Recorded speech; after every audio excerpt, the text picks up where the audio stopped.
Hi everyone, welcome back to another lesson. If you're new to this channel, my name is Farhan and I help accounting students like you ace your exams. Today we have got a practice question for the topic correction of errors. In this question, you will understand how to name the errors correctly, prepare the journal entries to correct the errors, and then also prepare a statement of adjusted profit. You can see the question on the left hand side of your screen, and on the right hand side, we've got all the workings, which I'll go through and explain to you step by step. What I need you to do now is focus and follow through for an excellent understanding. With that being said, let's begin. Nikita is the trader. The totals of a trial balance at 30 June 2021 did not agree. The debits exceeded the credits by $2,600. Nikita opened up a suspense account. The following errors were later discovered. Error number 1. Insurance of $2,500 had been entered as $4,500 in the insurance account. The correct entry had been made in the cash book. So let's look into the workings on the right hand side. So based on what we can understand, based on the first transaction, we understand that insurance was originally $2,500, but in the books, the bookkeeper recorded it at $4,500. This is what we classify as an error of original entry, where the errors are mainly in the numbers. As you can understand, 2,500 has been incorrectly recorded as $4,500. Okay? Now, insurance in itself is an expense account. So when we would have made payment of $2,500 for insurance, we would have to debit the insurance account, right? But the bookkeeper debited the insurance account by $4,500, which means the insurance account was overstated by $2,000, which is a difference between $4,500 and $2,500, right? So how do we fix this? We have to reduce the amount reported in the expense account, which is the insurance account. So now that we're reducing expenses, when expenses are going down, we have to credit it. Because when expenses increase, we always debit it, right? But now that it is decreasing, we have to credit it. So we credit insurance, which is the expense account, by $2,000, which reflects the fact that we're reducing the expenses, okay? And simultaneously, we need to have an opposing entry to fill in the gap. Now, based on the transaction which we have read, it clearly specifies that the correct entry had been made in the cash book, which means when the insurance would have been recorded initially, they would have debited insurance by $4,500 and credited the bank account by $2,500, which means that they had credited the bank account correctly. All right, so there is nothing to fix in terms of the bank account.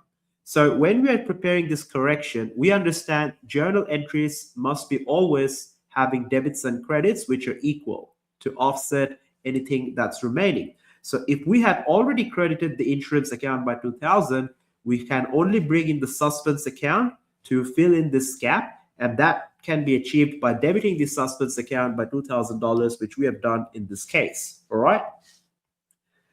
All right. So now let's move to the second transaction that we have got. The total of the discount received column in the cash book of $500 had been debited to the discount allowed account in the general ledger. All right, so this is what we classify as an error of principle. And the reason we call this an error of principle is because the error is within the fundamentals. So what do we understand by that? Now, discount allowed in itself is an expense account, and discount received, although it sounds similar, is an income account. So income and expenses are different classifications, right?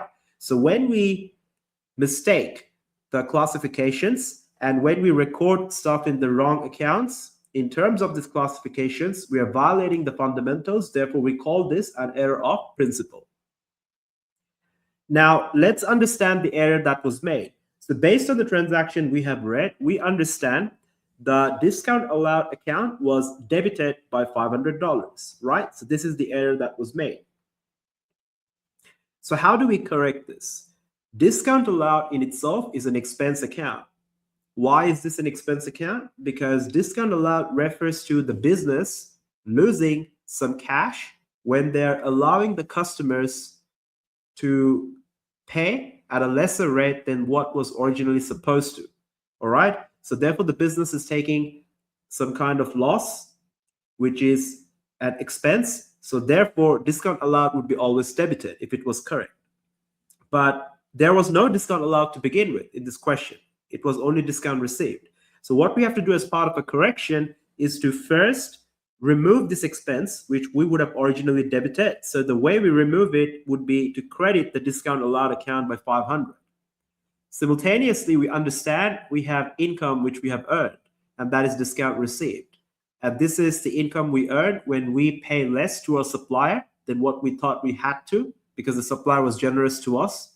And this is mainly necessary in terms of building long-term business relationships. So income in itself is a credit account always when it increases. So when we reduce the expense first by crediting the discount allowed, then we simultaneously increase our income, which is to increase the discount received account. And the way to achieve that is to credit the discount received account.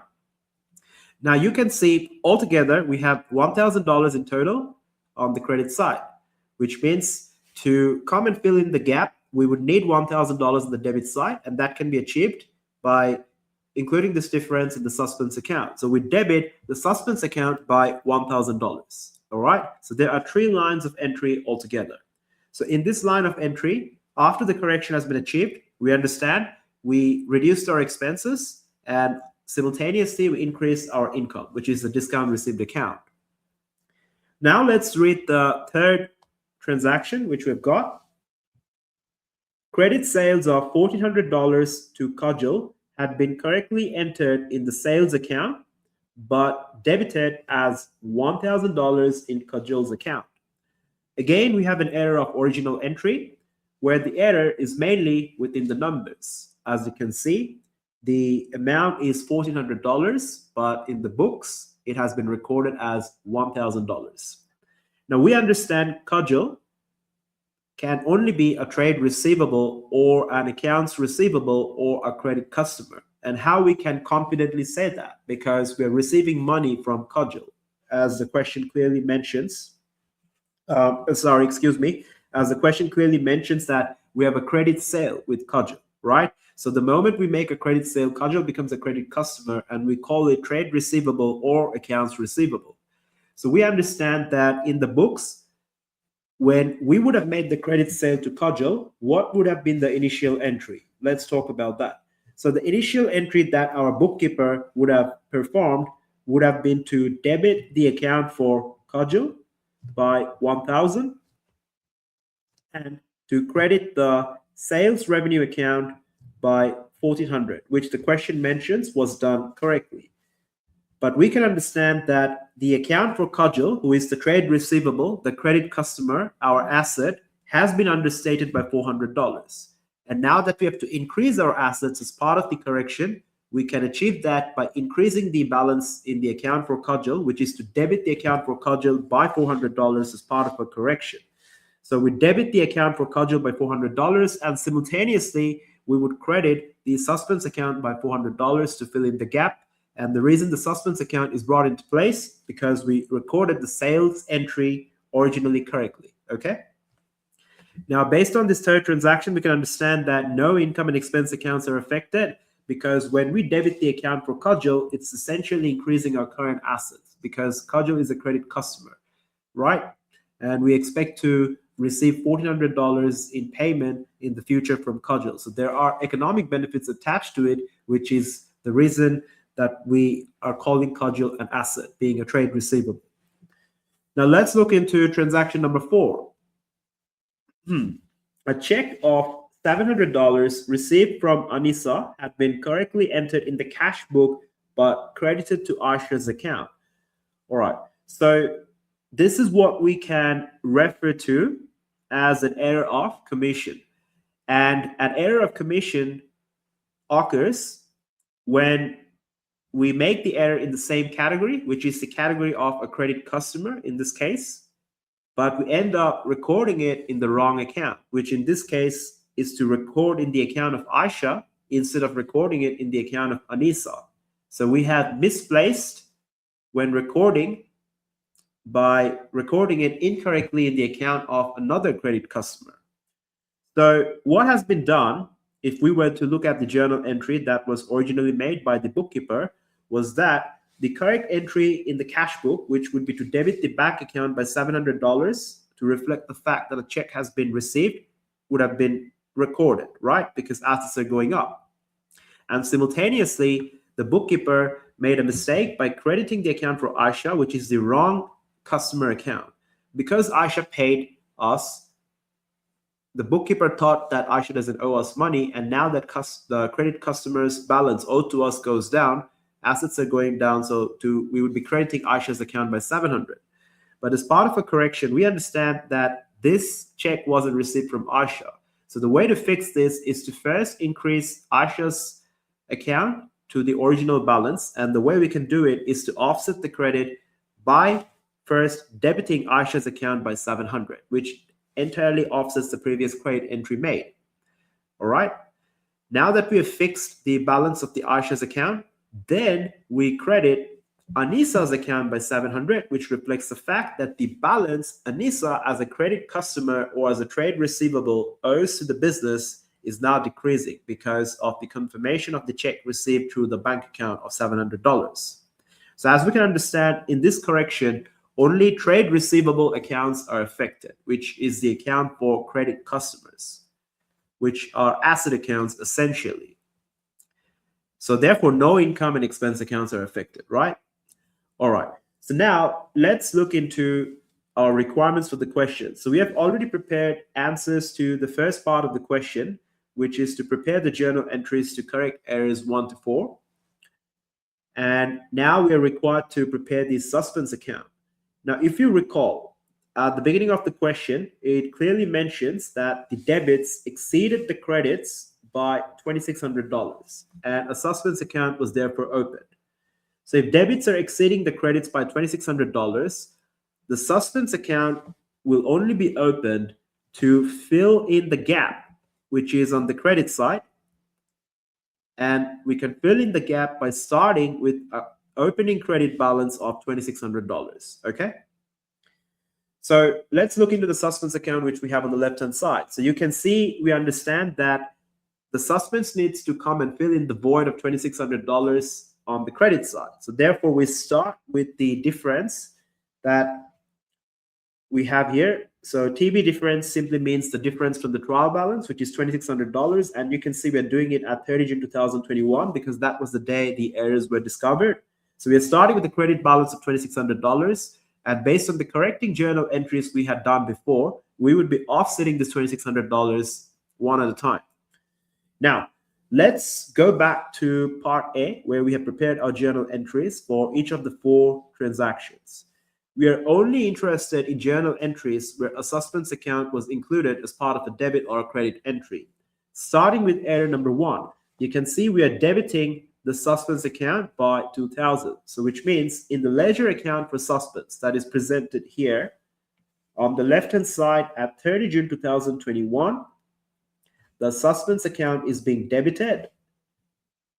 True insurance used as a cross-reference in the details column, and that amount is $2,000.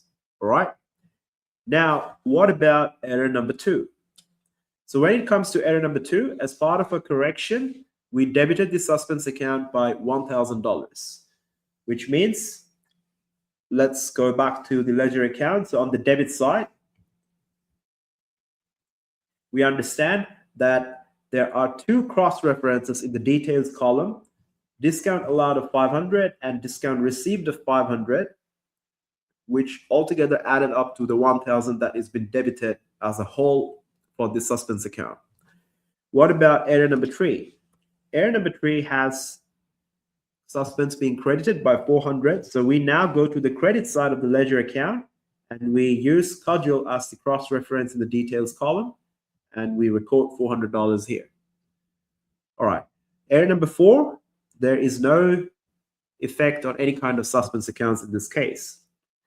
So when we prepare a suspense account, once we have corrected our errors, after the trial balance difference has been established, the account should balance by itself entirely, which is what you can see in this case. You would see the total of the debits when we add them are 3,000, which is 2,500 and 500. And then when you refer to the total on the credit side, it's again 3,000, which is 2,600 and 400. All right. Okay.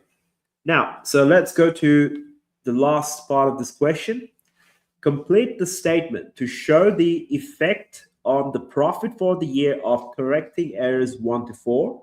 Where the error does not affect profit, write no effect.